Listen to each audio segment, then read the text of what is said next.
the balance of this for me is perfect. I love the whole shape of it, and I'm particularly fond of pendants, but is it something that you particularly look at and think this is a very, very pretty piece? Yes, it's a beautiful piece. The shape of it's lovely, and just the emerald drop is absolutely beautiful. And remembering that it was my mother-in-law's, it makes it very special. Yes. I mean, all the right sort of ingredients are there. You've mentioned what the principal stone is. Yes. There.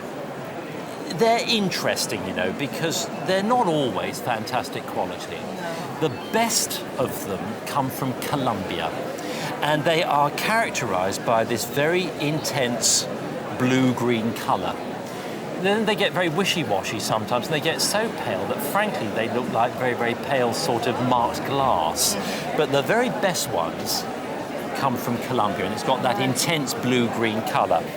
So, looking at the diamonds, we've got this, what you might call a sort of stylized palmette-shaped top to it.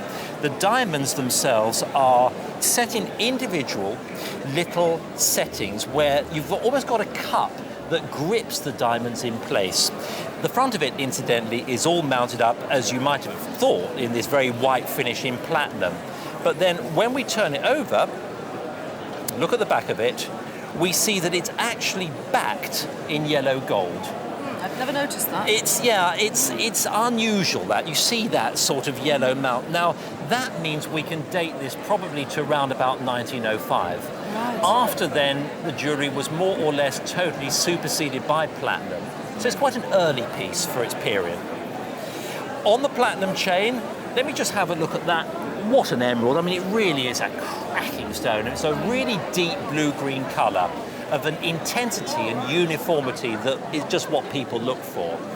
So, there's the ingredients.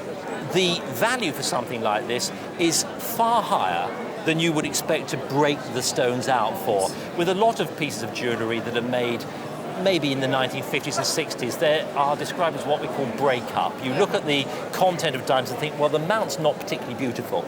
And all I would reckon it at is the break-up of the stones. No way on something like that. That is going to fetch a price based on its beauty and its wearability. I think if this was being sold in auction, it's going to make something in the region of £3,500. It's lovely. It's lovely. It belongs to my daughter, so she will be very pleased.